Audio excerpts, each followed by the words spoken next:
Hi, ഇന്നലെ നമ്മൾ blink എന്ന് പറയുന്ന ഒരു സയൻസ് ഫിക്ഷൻ ത്രില്ലർ സിനിമയെ പരിചയപ്പെടുത്തിയിരുന്നു. ആമസോണിലൂടെ കണ്ടതാണ്, ആമസോൺ പ്രൈമിലൂടെ.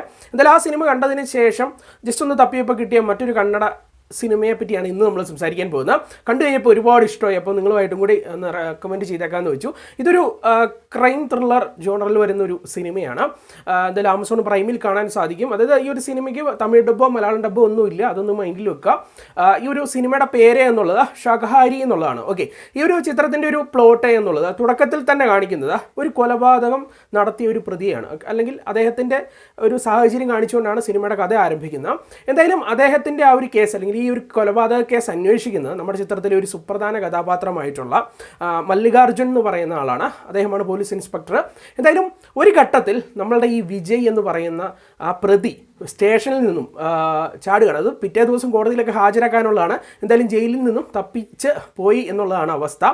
ഇതിന് ശേഷം അങ്ങോട്ട് അപ്രതീക്ഷിതമായിട്ട് നടക്കുന്ന, അല്ലെങ്കിൽ സസ്പെൻസ്ഫുള്ളായിട്ട് കഥ പറഞ്ഞു പോകുന്ന ഒരു സിനിമ എന്ന് പറയാൻ സാധിക്കും. ഇത് മാത്രമാണ് കഥ എന്ന് പറയാൻ സാധിക്കില്ല. ഇങ്ങനെ ഒരു ആരംഭമാണ് സിനിമയുടേത്. പക്ഷേ എങ്ങനെ പോയി അവസാനിച്ചു എന്നുള്ളത് നിങ്ങൾ സിനിമ കണ്ട് തന്നെ മനസ്സിലാക്കി എടുക്കുക.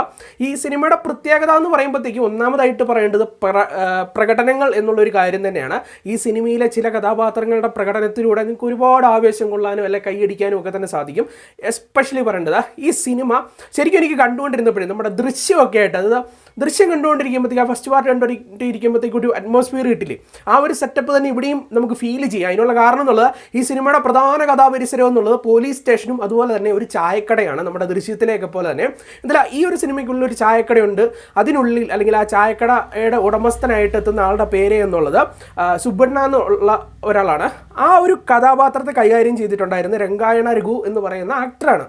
പുള്ളിയുടെ പ്രകടനം അത് ഞാൻ പറയണം, ക്ലൈമാക്സിൽ അരമണിക്കൂറത്തെ പ്രകടനം കണ്ട് നിങ്ങൾ തീർച്ചയായിട്ടും കൈയടിച്ചു. അമ്മാതിരി ഒരു പെർഫോമൻസ് അദ്ദേഹം ഈ ഒരു സിനിമയ്ക്കുള്ളിൽ കൊടുക്കുന്നുണ്ട്. അതായത് ആ ഒരു ക്യാരക്ടറിനൊക്കെ ഒരുപാട് ഇമോഷൻസ് ഒക്കെ എത്തുന്നുണ്ട്. ഓക്കെ, അത് അത്യാവശ്യം പ്രായമായിട്ടുള്ള ഒരു വ്യക്തിയാണ്.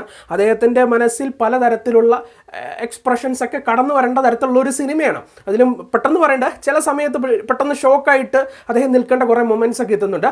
അതേസമയം ആ ഷോക്കായത് മറ്റുള്ളവർ മനസ്സിലാക്കുകയും ചെയ്ത് പെട്ടെന്ന് തന്നെ ട്രാൻസ്ഫോർമേഷൻ ചെയ്ത് സാധാ ഒരു ലെവലിലേക്കൊക്കെ എത്തി ഒന്നും ഇല്ല എന്നുള്ള, അത് എനിക്ക് ഷോക്കൊന്നും ഇല്ല എന്നുള്ള രീതിയിലൊക്കെ പ്രകടനം കാഴ്ചവെക്കുന്ന കുറേ മൊമെൻറ്റ്സ് ഒക്കെ ഉണ്ട്. ഇതൊന്നുമല്ല ഞാൻ പറഞ്ഞില്ല, ക്ലൈമാക്സിൽ നിങ്ങളെ അത്യാവശ്യം കൈയിടിപ്പിക്കുന്ന രീതിയിലുള്ള കുറച്ച് നമ്പറുകൾ ഉണ്ടാകും. നിങ്ങൾ മറക്കത്തില്ല, ഉടനെ ഒന്നും മറക്കത്തില്ല. അത്തരത്തിൽ കുറേ മൊമെൻറ്റ്സ് ഒക്കെ കിട്ടും. അതുപോലെ പോലീസ് ഇൻസ്പെക്ടറായിട്ട് എത്തുന്നത് ഗോപാലകൃഷ്ണ ദേശ്പാണ്ഡെ എന്ന് പറയുന്ന ആക്ടറാണ്. പുള്ളിയുടെ പ്രകടനവും പറയണം. അതായത് ക്ലൈമാക്സിലോട്ട് എത്തിക്കഴിയുമ്പോഴത്തേക്ക് ഈ രണ്ട് ആർട്ടിസ്റ്റുകളുടെ പ്രകടനം എന്നുള്ളത് പീക്ക് ലെവലിൽ തന്നെ ആയിരിക്കും നിങ്ങൾക്ക് എക്സ്പീരിയൻസ് ചെയ്യാൻ പോവുക.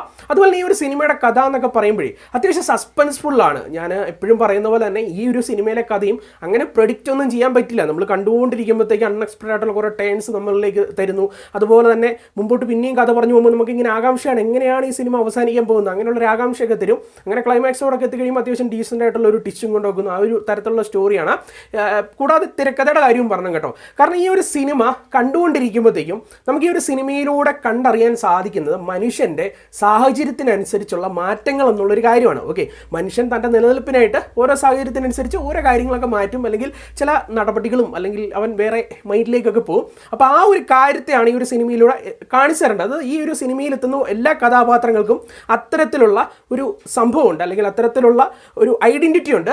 ആ സാധനം എന്നുള്ളത് തിരക്കഥയിലൂടെ ഒക്കെ എസ്റ്റാബ്ലിഷ് ചെയ്ത് കൊണ്ടുപോയത്, അല്ലെങ്കിൽ ഈ ക്യാരക്ടറൈസേഷൻ എന്നുള്ളത് ഡെവലപ്പ് ചെയ്തൊക്കെ കൊണ്ടുപോയത് നല്ല രസമായിട്ട് തന്നെയായിരുന്നു എന്ന് പറയാൻ സാധിക്കും. അതുകൊണ്ടാണ് ഞാൻ ആദ്യമേ പറഞ്ഞത്, ഈ കഥാപാത്രങ്ങളുടെ പ്രകടനത്തിലൂടെ നിങ്ങൾക്ക് ഒരുപാട് എൻ്റർടൈൻ ചെയ്യാൻ സാധിക്കും. അതുപോലെ തന്നെ ത്രില്ലിംഗ് ആയിട്ടുള്ള ഒരു സ്റ്റോറിയും എന്തായാലും ഈ ഒരു സിനിമയ്ക്കുള്ളിലുണ്ടാകും. കൂടാതെ ടെക്നിക്കൽ സൈഡിലേക്ക് എത്തുമ്പോഴത്തേക്കും ഒരു ഡീസൻ്റ് ആയിട്ടുള്ള ഒരു ടെക്നിക്കൽ സപ്പോർട്ടും ഈ ഒരു സിനിമയ്ക്കുള്ളിലുണ്ട്. ഞാൻ എന്നും പറയുന്ന പോലെ ഇന്ന കാര്യങ്ങൾ എന്ന് പറഞ്ഞ് മുഷിപ്പിക്കുന്നില്ല.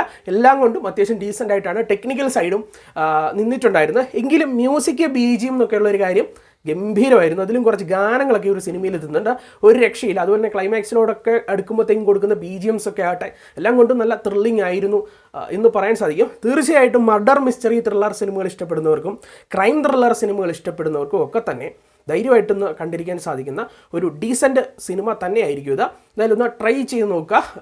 ഓക്കെ, പിന്നെ ഈ ഒരു സിനിമ ഫാമിലി ആയിട്ടിരുന്ന് കാണാമെന്ന് ചോദിച്ചു കഴിഞ്ഞാൽ ഫാമിലി ആയിട്ട് റെക്കമെൻഡ് ചെയ്യുന്നില്ല. ഒരു സോങ്സിൻ്റെ ഇടയിൽ കുറച്ച് ഇൻറ്റിമേറ്റ് സീൻസും കാര്യങ്ങളൊക്കെ എത്തുന്നുണ്ട്, അതൊന്ന് മൈൻഡിൽ വെക്കുക. പിന്നെ വയലൻസ് ഒക്കെ നല്ലതായിട്ടുള്ള ഒരു സിനിമയും കൂടിയാണ്.